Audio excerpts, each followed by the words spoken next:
చంద్రబాబు హయాంలో పెట్టుబడి ఖర్చులు తారాస్థాయికి చేరాయన్నారు వైఎస్ జగన్.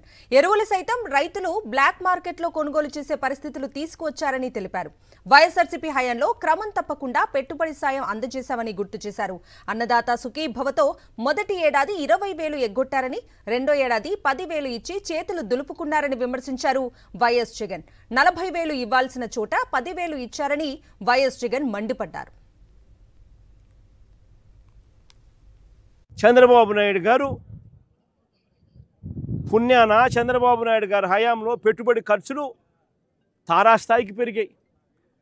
ఎరువులు సైతం రైతులు బ్లాక్లో కొనుక్కోవాల్సిన పరిస్థితి బహుశా ప్రపంచ చరిత్రలో ఎక్కడైనా ఉంటుందో లేదో నాకు తెలియదు, కానీ ఆంధ్ర రాష్ట్రంలో ఈసారి చంద్రబాబు నాయుడు గారి హయాంలో చూస్తూ ఉన్నాం.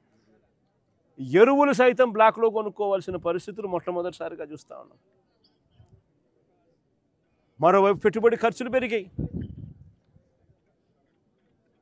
మరోవైపు చూస్తే రైతులకు పంట వేసే సమయంలో రైతుకు తోడుగా ఉంటూ, రైతు భరోసాగా, రైతును ఆదుకుంటూ, పెట్టుబడికి సహాయంగా వైఎస్ఆర్సీపీ ప్రభుత్వ హయాంలో 13,500 రూపాయలు ప్రతి రైతుకు ఇస్తూ,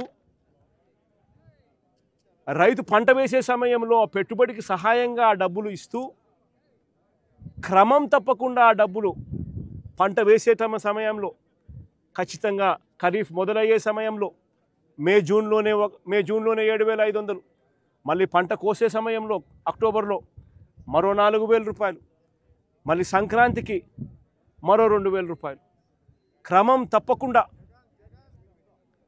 5,500 పంట కోసే సమయంలో, క్రమం తప్పకుండా 13,500 రూపాయలు క్రమం తప్పకుండా ఇచ్చే పరిస్థితి మన ప్రభుత్వ హయాంలో ఉంటే, ఈ పెద్ద మనిషి చంద్రబాబు నాయుడు గారు అన్నదాత సుఖీభవాన్ని, రైతు భరోసా ఇచ్చేది ఎగరగొట్టి, అన్నదాత సుఖీభవ అన్నది పిఎం కిసాన్కు సంబంధం లేకుండా అన్నదాత సుఖీభవ పేరుతో ప్రతి రైతుకు 20,000 ఇస్తానన్నాడు.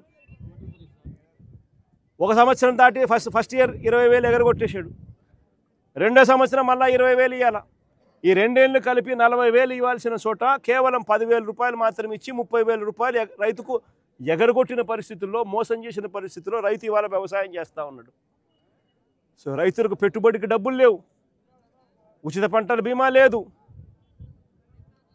ఇన్పుట్ సబ్సిడీ రాదు, పెట్టుబడి ఖర్చులు యూరియా సైతం బ్లాక్లో కొనుక్కోవాల్సిన అధ్వానమైన పరిస్థితుల్లో పెట్టుబడి ఖర్చులు పెరుగుతూ ఉన్న పరిస్థితులు. ఇవన్నీ ఒకవైపున ఉంటే, మరోవైపున దళారీల పాలు చేస్తూ చంద్రబాబు నాయుడు గారు దళారీలతో కుమ్మక్కై రైతుల బ్రతుకులు అగమ్యగోచరంగా మార్చాడు.